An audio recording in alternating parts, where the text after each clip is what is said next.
Here you go.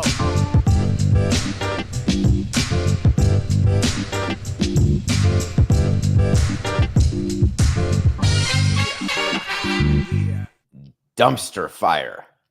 That's the Nothing Personal word of the day. It's Thursday, May 30th, 2024, 8 a.m. Eastern here on the East Coast.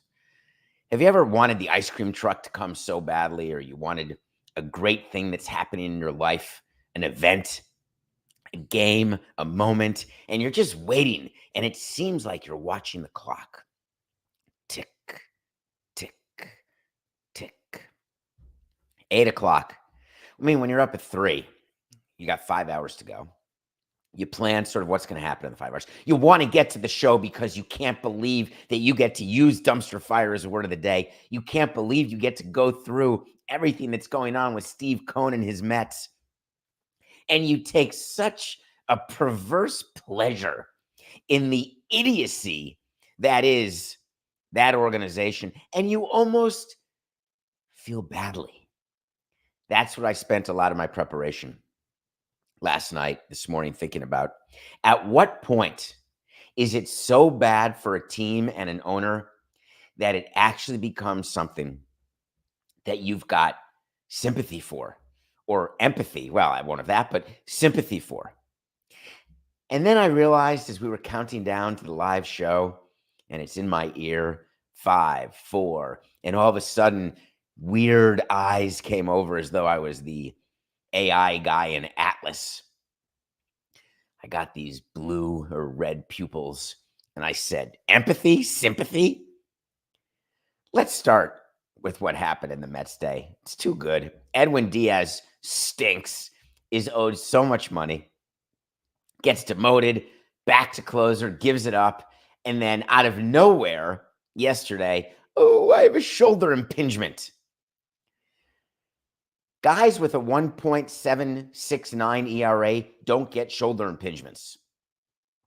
Players who are ineffective and need time and cannot be hidden even in middle relief, all of a sudden, ooh, I got a little crick in my crock.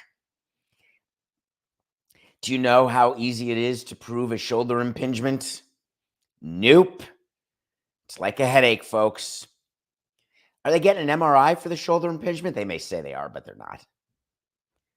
The Mets decided they were going to give Edwin Diaz a rest and thought that'd be the worst part of their day. They'd have to explain how they gave so much money to the guy with trumpets, how devastatingly good he was, and then how the World Baseball Classic ruined him, and now he stinks. Yeah, but that's fine. Let's keep going. Let's see what else could happen during the course of a day. The Mets are playing the Dodgers. They get swept in a doubleheader, lose again. Yesterday, Pete Alonso gets hit in the hand. He could be out, could be hurt. You do not want a player getting hurt on May 30th. There are a few times, let's say it a better way. There's no day you want a player to get hurt. It's just bad. You have to do all sorts of things when a player gets hurt. You have to deal with workers' comp issuations. 4.869. You have to deal with workers' comp. You have to deal with roster moves. You have to deal with competitive issues. You don't want your player getting hurt. The Mets are deciding, are we going to be able to decide Pete Alonso? Do we have to move him? Should we trade him? Should we not trade him? Are we going to make the playoffs? Should we not? Do we have a chance? Does anyone want Pete? Should we save the money and then tell him we love him and sign him back? Is Alonso like Shohei with the Angels, where we ask him if he wants to move and he says, no, I really love it here? Really? Turns out Shohei loved LA, just not the Angels. Close. Maybe Pete will only allow to be traded to the Yankees because he loves New York so badly. Now that he's hurt, you need him to come back, prove health, because otherwise you're not going to get the value that you think, and therefore you can't save the money you owe him, and therefore you're stuck. So that was pretty bad when Pete Alonso got hurt. But that was only the tip of the iceberg. Such an overused expression. Although it was made more acceptable after Titanic, I think. I think Jimmy Cameron made it okay to say that. Can we talk about Lopez, a reliever? The Marlins had him last year, the Twins, the Orioles. He's a $2 million pre-free agent, like a 5-year player. He is a serviceable reliever. That's it. You put him in your bullpen if you think that you can get a year of performance, 3 months of performance. You're willing to get rid of those players anytime, even on guaranteed deals. You're willing to designate them, trade them. Doesn't much matter. Your investment is de minimis. The thing that we say to players like that, and we're very honest with them, why wouldn't you be? We don't hide the fact that there's different lengths of rope that players get. If Francisco Lindor is upset in the middle of, what does he have, a 20-year, $900 million contract to hit 210? Whatever his contract is. If he gets upset, you talk to him. You may suspend him for a game. You may fine him $500. You're not designating him. You're not trading him. They know it. You know it. The media knows it.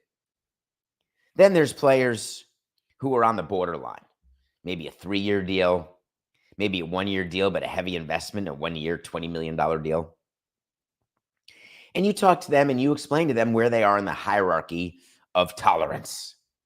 Now, we're talking about a baseball team. In life, the hierarchy of tolerance, to me, is a flat curve. Everybody ought to tolerate everybody. In baseball, there is a hierarchy, and it's not a tolerance based on race or age. It's based on talent and performance and results and money. So there's certain players who we'd say to, Lopez not being one of them. We'd say, hey, do us a favor. We are counting on you this year. We're not afraid to move on, but don't act like a D-bag if you don't mind. Al Leiter would be an example when he signed him to a 1-year, $8 million deal in 2005. That's sort of middle of the road. We're not going to be scared to get rid of you. We really don't want to. And then eventually we may, and guess what we did?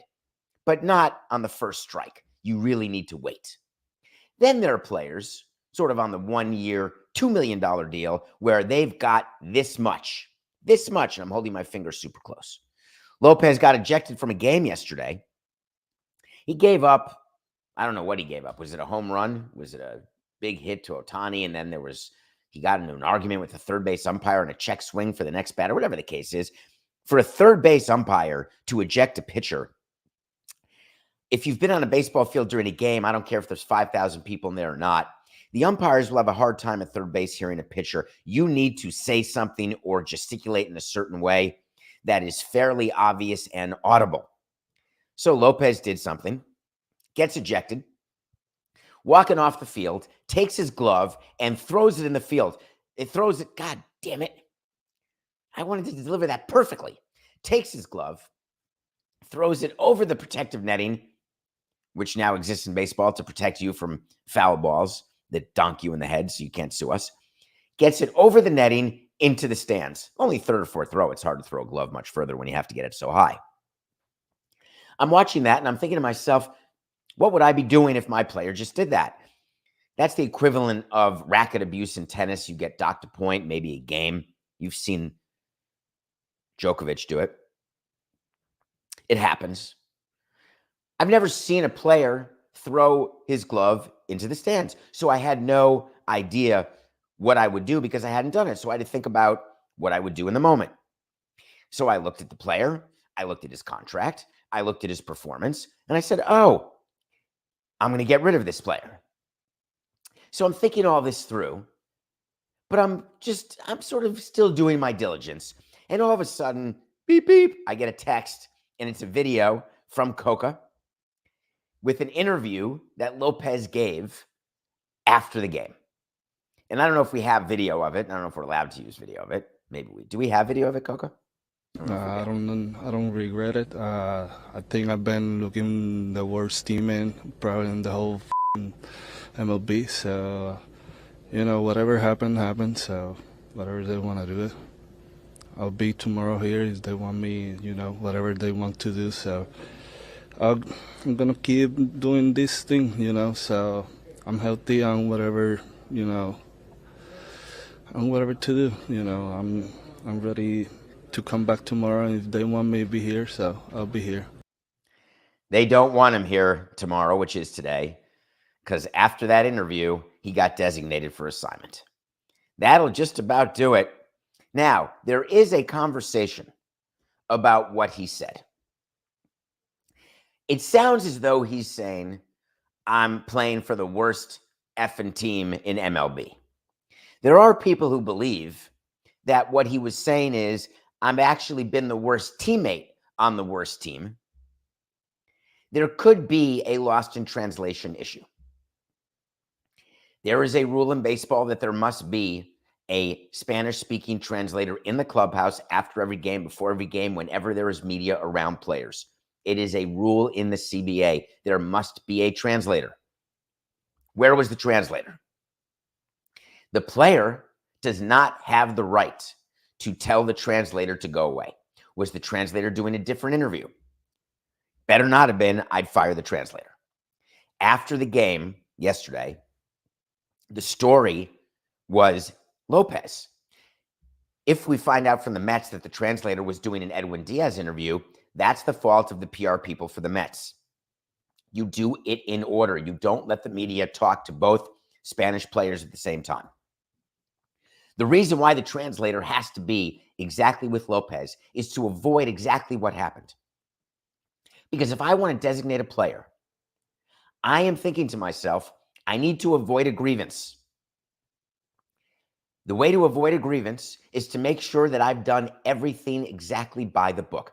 It's very simple when you're running a company, any company, when you're running any business. If you do things the way they're supposed to be done, while it may not be popular, it's not actionable. While people may criticize you, they can't win if they sue you. These are good rules to live by during your life. Do the right thing, even if it's painful to other people. Just do it right. The translator needs to be next to Lopez. The Mets were absolutely within their right to get a clarification from Lopez. Did you just say that we're the worst team in MLB? Did you just say that you've been the worst teammate in MLB? And apparently Lopez was given a chance to clarify, and he did not. He said, this is exactly what I meant. I'm the worst teammate on the worst team. That ain't no better. It's not like he's been horrible with a 3.76 or run average, but certainly the juice was not worth the squeeze. So that's the end. Lopez gets designated. And I'm thinking to myself, what is Steve Cohen doing right now? He's presiding over an empire that's made of tin and doodah. There is no rebar of success. They're losing badly. They're closer to the Marlins than they are to the Braves. I made that up, but I bet it's true. I bet I could look at the standings and tell you whether or not that's true. The Marlins won again last night. I bet you the Marlins are within 3 or 4 games of the Mets now, which is just unbelievable given where the Marlins were. Steve Cohen's presiding over this, thinking, what have I done wrong? Is Mendoza the wrong manager? Do I have the wrong players? Is David Stearns going to take some time? He's the one I've been waiting for. Before he hired his president of baseball operations, he said, if it takes me years, I don't care. I'm going to get my guy. David Stearns is his guy. 2 months isn't going to change that. So I think Steve Cohen probably took to Twitter and decided, yeah, I better not tweet today. Except for the fact that we're ignoring the biggest issue that Steve Cohen had yesterday. It wasn't Edwin Diaz and his BS shoulder impingement phantom IL. Where's Sandy Alderson and Billy Epler when you need them? Think MLB is going to investigate Steve Cohen and Edwin Diaz's shoulder? They do not care. Trust me. They got rid of Epler. They made their point. They're not going to make a difference. So, Steve Cohen deals with the phantom IL, deals with the hurt player, deals with maybe having to keep him. None of it matters. Designates a player who's been forget it. How about this one? Do you know what Steve really cares about? But he's not going to tell you, but I am on Nothing Personal. Yesterday, I read an Evan Drellick article in The Athletic. Great article. Evan, I continue to say that The Athletic continues to be the best deal around in terms of really fascinating, great articles. Who's 3 behind the Mets?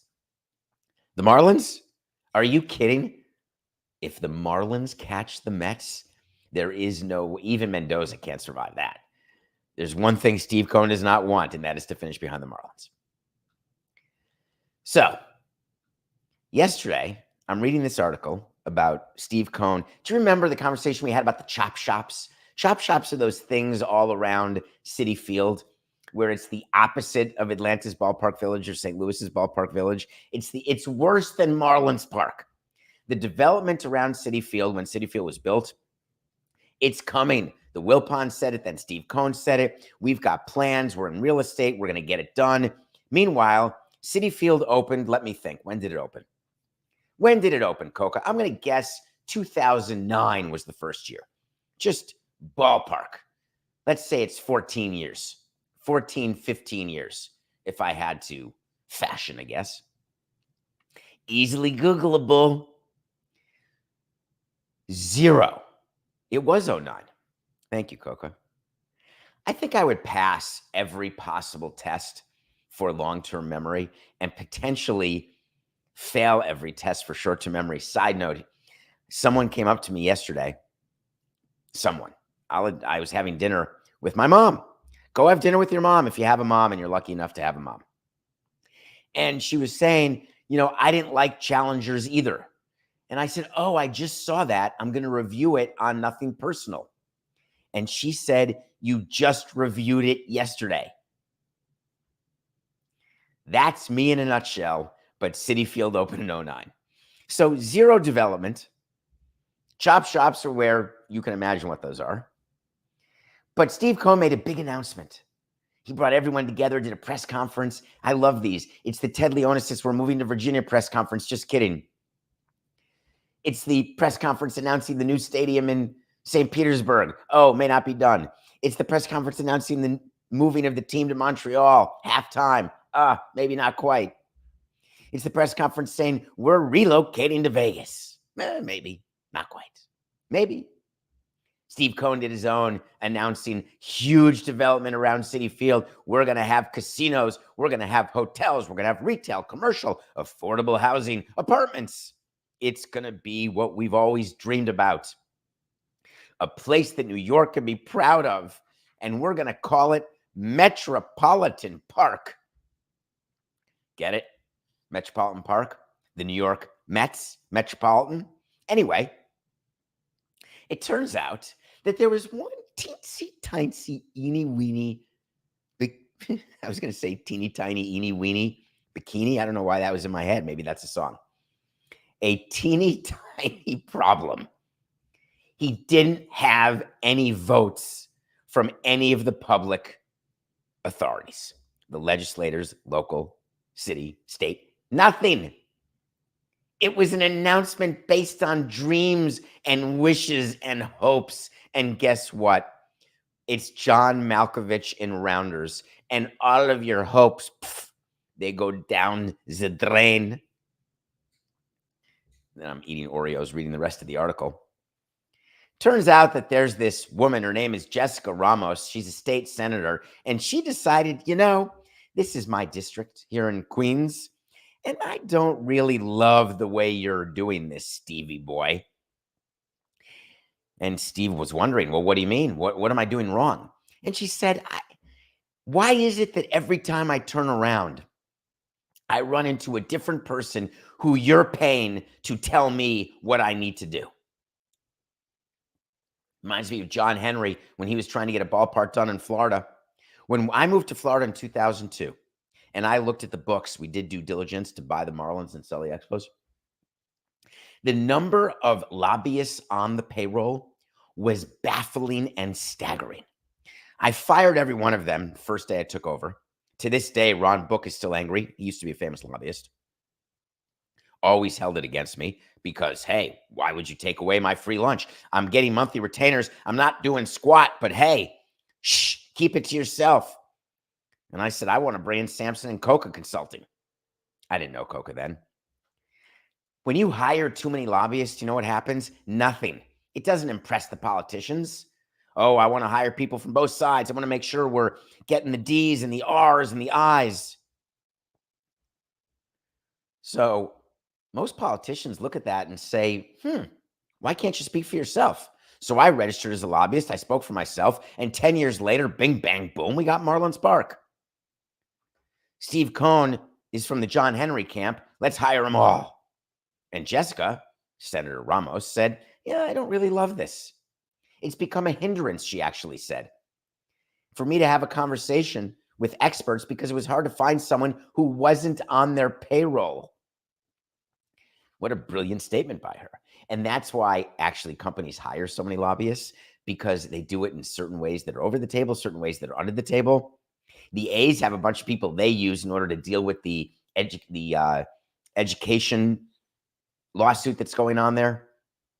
They have people working on against that, but they do it under different names. And this is all standard operating procedure for companies. You hide as much as you can, given what the disclosure rules are. When you're doing a local deal like this, where you're trying to get a casino license, which Steve Cohen needs, and which, by the way, Senator Ramos is not in charge of. And by the way, Steve Cohen is not the only one trying to get a casino license in New York. The Yankees are trying too, not for that location, but they're trying to get a casino license. Why is everyone looking to get a casino license? Casinos are like nuclear reactors. You want them, you like the benefit of them, you just don't want them near you. No one wants a casino built in their backyard. Trust me, you've seen casinos. You want them out as far as you can. It doesn't do great for the neighborhood. Vegas being an exception, or is it? But generally, when you look around at city casinos, I'm curious if you've been to St. Louis recently. We may talk about that on June 25th, live in St. Louis. Buy your tickets now on davidsamsonpodcast.com. We may talk about downtown St. Louis, when casinos came, what it's meant, what it does. But it ain't done. Not even close to done. So there's been a bunch of back and forth, and in Evan's article talks about, will Stephen Cohen now work around State Senator Ramos to try to get this done? Is it dead in the water? Does it matter? Were they going to get the casino license anyway? And what fascinates me is that Ramos is taking on the Mets, and she's doing it in a very, very interesting way. Do you remember oh, this is going to test me. Test passed. I won't remember the name, but there was one legislator in Virginia who solely took down Leonis's bid to get a deal done for the Capitals and the Wizards.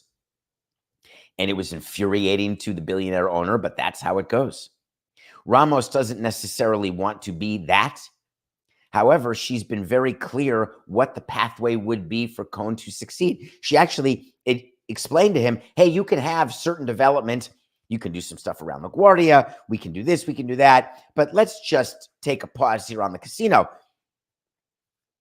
And Steve Cohen's point of view is the casino is where the money is. I'm willing to do all the affordable housing and all the things, all the park space, all the things that let me do a press conference saying how much I love New York. And this is for you fans. I want you to have a place to go before the game and after the game that's comfortable and loving and beautiful. He's full of crap. The casino is the money. So Steve Cohen partners up with Hard Rock, wants to get this casino deal done, and now realizes, uh-oh, what are we going to say? So they got a spokesperson, and they released a statement. The state never intended any one person to have the ability to single-handedly stop or approve a gaming project. We are confident that we have the best project in the best location. A complete FU to State Senator Jessica Ramos, saying, hey, you don't like our project? You don't want the casino? Up yours.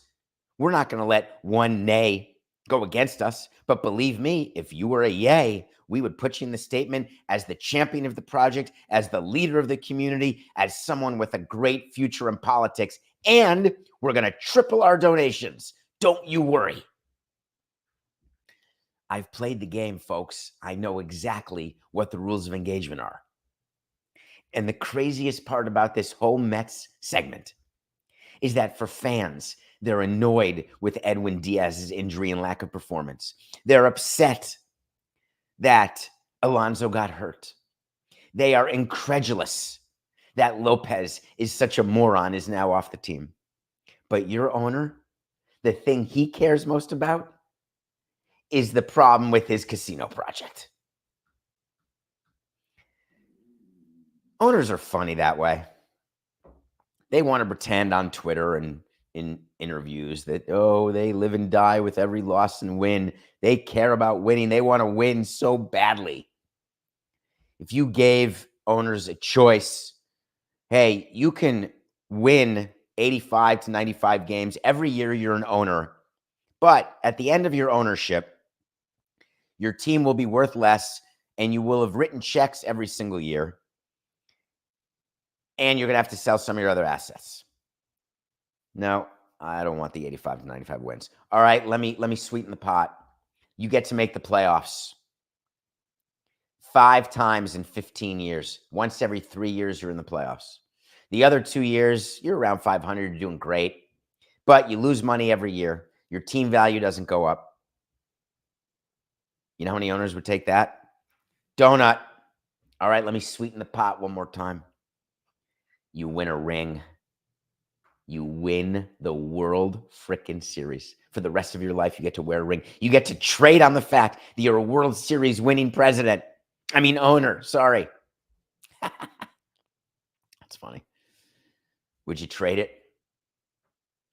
9 out of 10 owners, like those who enjoy Trident gum, would say, nope, not going to make the trade. Why? Owners are not fans. They claim to be. Steve Cohen claims to be a fan of the Mets. Steve Ballmer claims to be a fan of the Clippers. A bunch of people come in. Josh Harris, I've loved the Commanders my whole life. Give me a break. We need, as a front office, for you, the fan, to believe the BS that we're spewing. We need you to believe that our owner loves the sport, loves the players, wants to win so badly that owner is doing everything he, she, or they can to make it happen. And no one wants you to believe that more than Jerry Reinsdorf. He needs you to believe that the White Sox and how bad they are and how bad they've been, that Jerry cares. That's why he fired Hahn and Williams. That's why he stayed in-house, because he wanted it to be turned around so fast, bringing a guy who knows the organization. There'll be no missing a beat because I'm not getting any younger and I want to win another World Series. Now, I've had my issues with Jerry, but I always remind you that he's given you 7 rings, to which Coca says, who cares? It's back in 1992, 91. Who even remembers that for people born after that?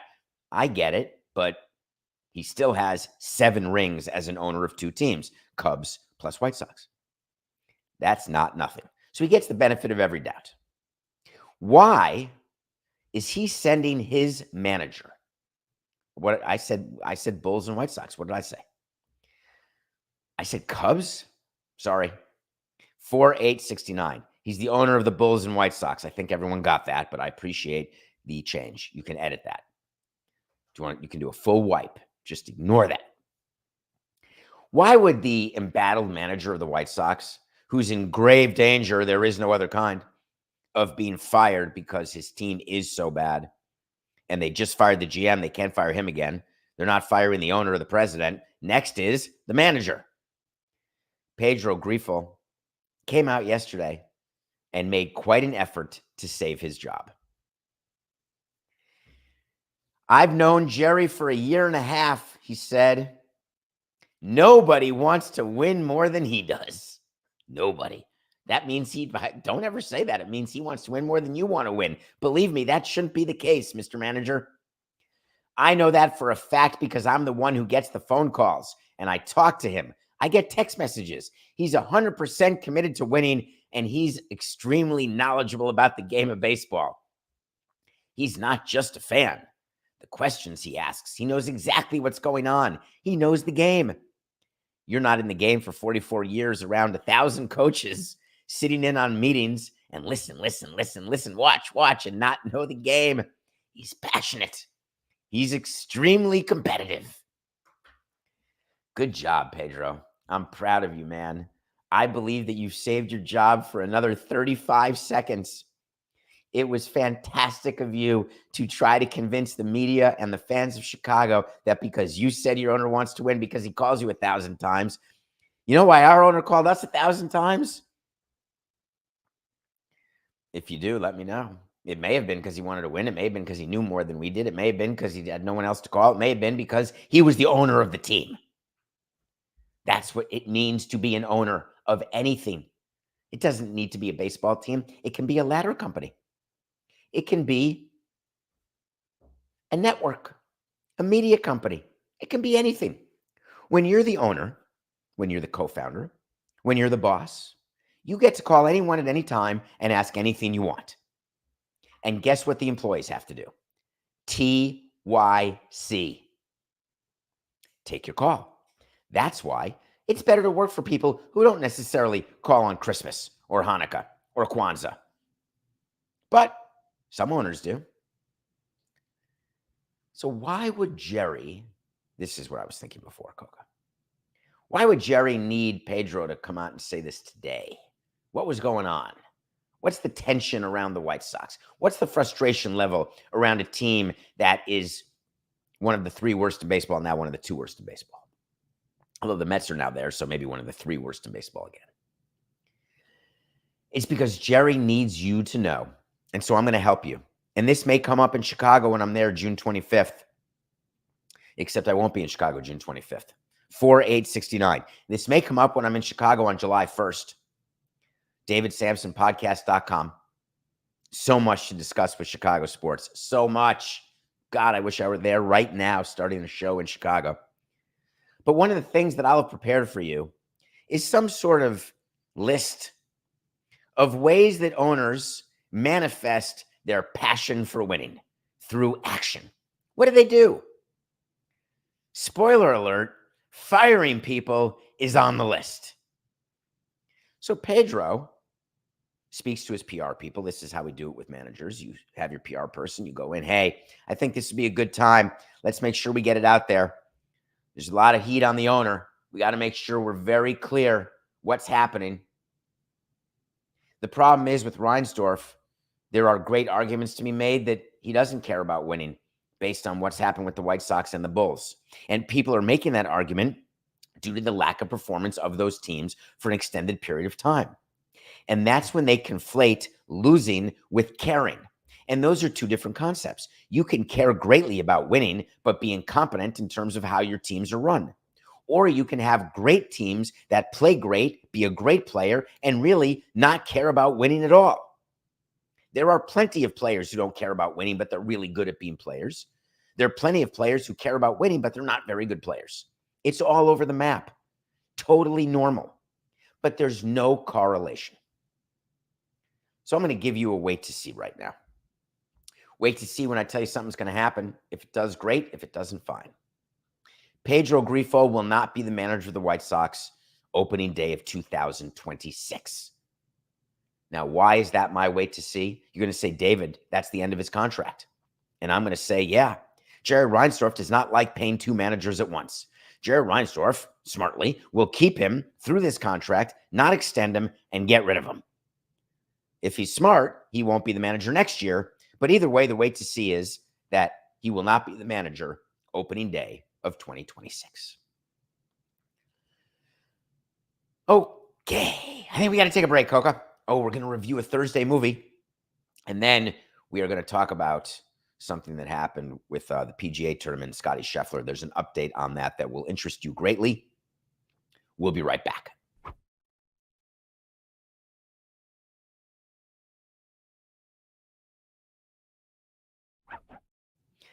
Welcome back to Nothing Personal. It's David Sampson. It's a Thursday. That means we are reviewing a movie from the top 100. We have our number 27 movie. I must say this every Thursday. It's called In the Name of the Father. If you're going to choose one movie in my top 100 to see, please make it be this movie. I have zero credibility because I want you to see all the movies in my top 100. This is a true story about a group of people who are convicted of a crime they may or may not have committed. Spoiler alert. They find a lawyer, Emma Thompson, who takes their case on appeal. And they may or may not prevail on appeal. They may or may not get released. Why is it that I can't spoil In the Name of the Father, which is a movie from probably 25 years ago? I'm going to assume people haven't seen it.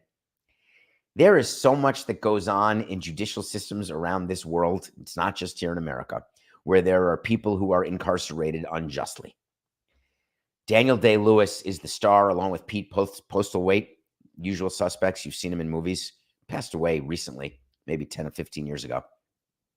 Directed by a man named Jim Sheridan, who also directed My Left Foot, which won an Oscar for Daniel Day-Lewis. Did The Boxer with Daniel Day-Lewis. Did In the Name of the Father with Daniel Day-Lewis.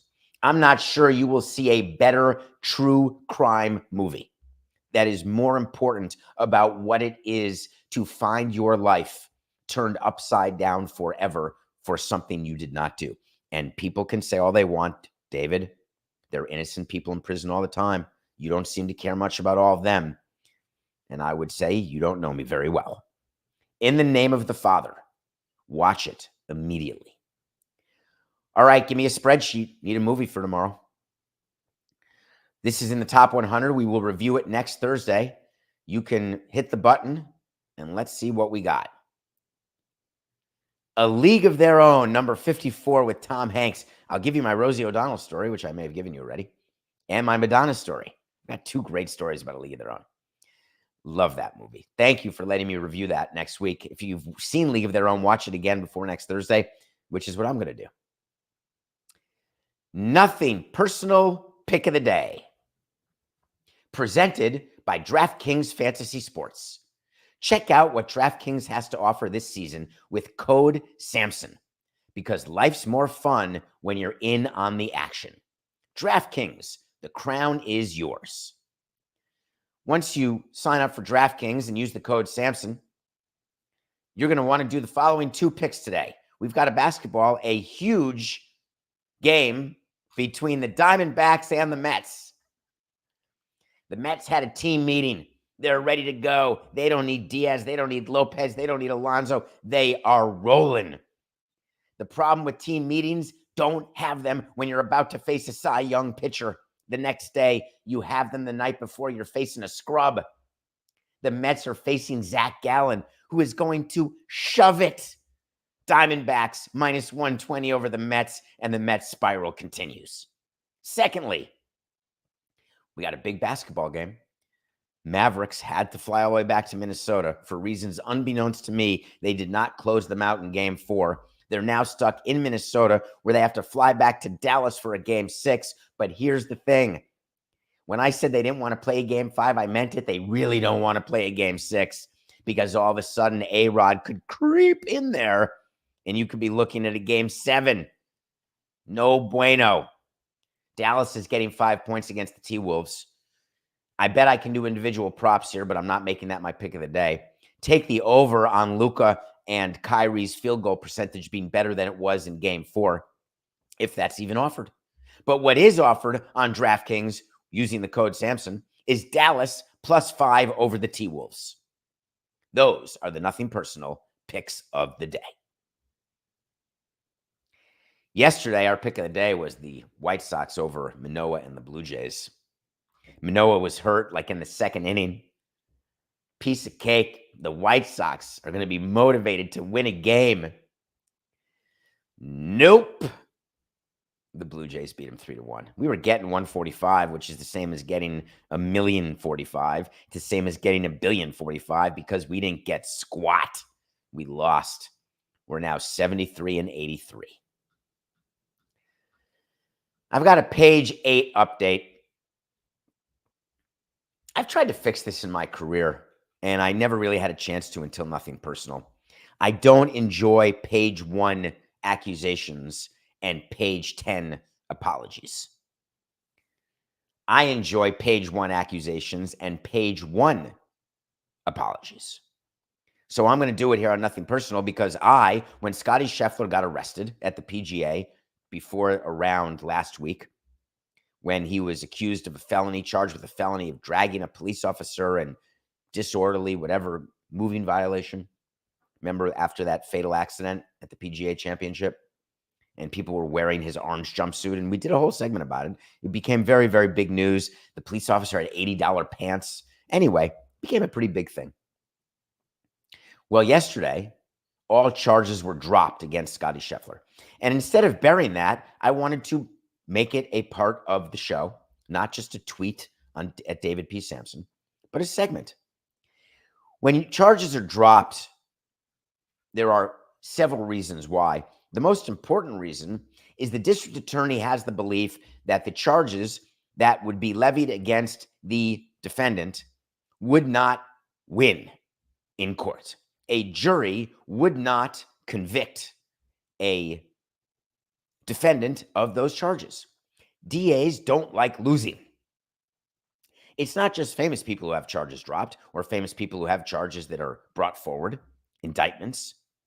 DAs are given bonuses, ADAs. They are constantly focused on their stats. And there are analytics departments in DAs' offices. DAs will not go forward with a case they don't think they can win. And the DA in this case said, you know what? I don't think we can win this. As a matter of fact, they gave a quote. Based upon the totality of the evidence, my office cannot move forward in the prosecution of the charges filed against Mr. Scheffler. The evidence we reviewed supports the conclusion that Detective Gillis, that was the police officer, the arresting officer, was concerned for public safety at the scene when he initiated contact with Mr. Scheffler. There's nothing to see here. So the charges got dropped. But one of the things that you can do as a DA when charges are dropped is you can have some conditions, some provisos, some provisions. In this case, they said to Scheffler, can we do each other a favor? You don't sue the police force. They won't sue you. And we'll all move on with our lives. No civil litigation in this case. If I'm Scottie Scheffler, I say, hell yeah. Expunge this record. Make it so I was never arrested. Get that mugshot off the internet. Swipe it clean. You can't. You have a better chance swiping left. But they did agree, no civil litigation. And then Scheffler did a statement. I have no ill will toward Officer Gillis. I wish to put this incident behind me and move on, and I hope he will do the same. Police officers have a difficult job, and I hold them in high regard. This was a severe miscommunication in a chaotic situation. It turns out that's exactly what it was. It turns out the police had every right to arrest him, and truth, justice prevailed. Don't get me wrong. I wouldn't want to be in a position where I'm arrested. I've never been arrested. I would never, if a policeman asked me to get out of the car, I get out immediately, hands up. All of that said, NHNF, no harm, no foul.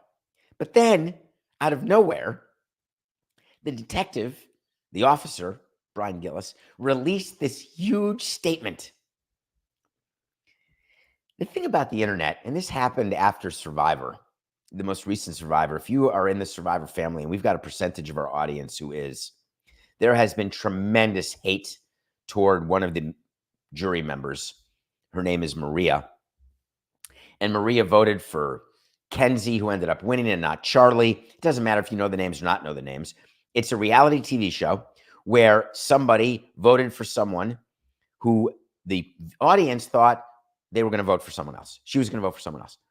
And for whatever reason, because it's 2024 with keyboard courage, she's just getting pummeled.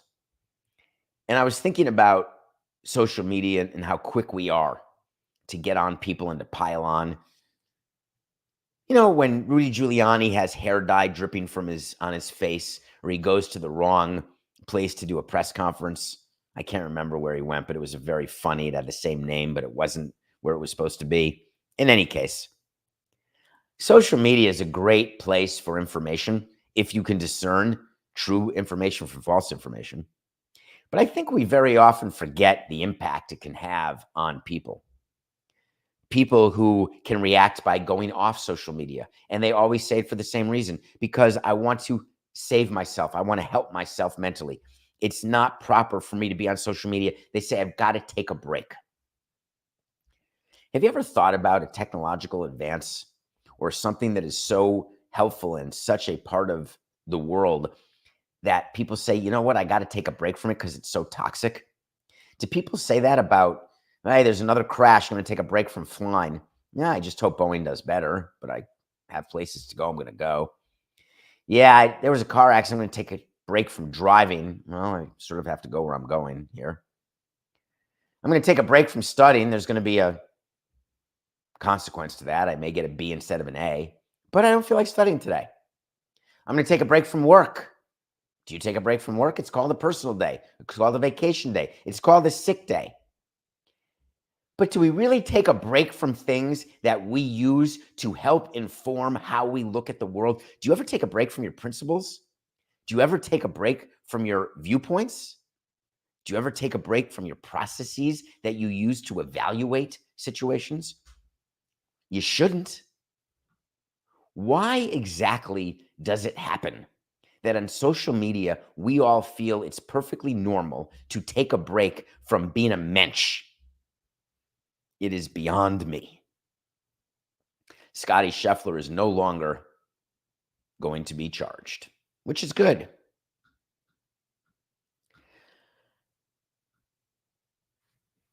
There's something that was just announced. Is this breaking news? I think we've got breaking news. Are we allowed to talk about it? I think we're going to.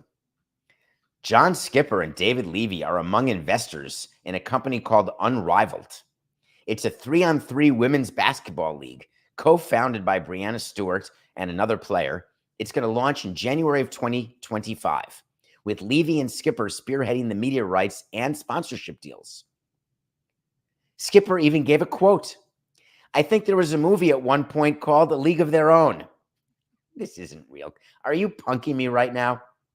We only have 3 minutes left. If you're punking me, just tell me. Are you going to release this?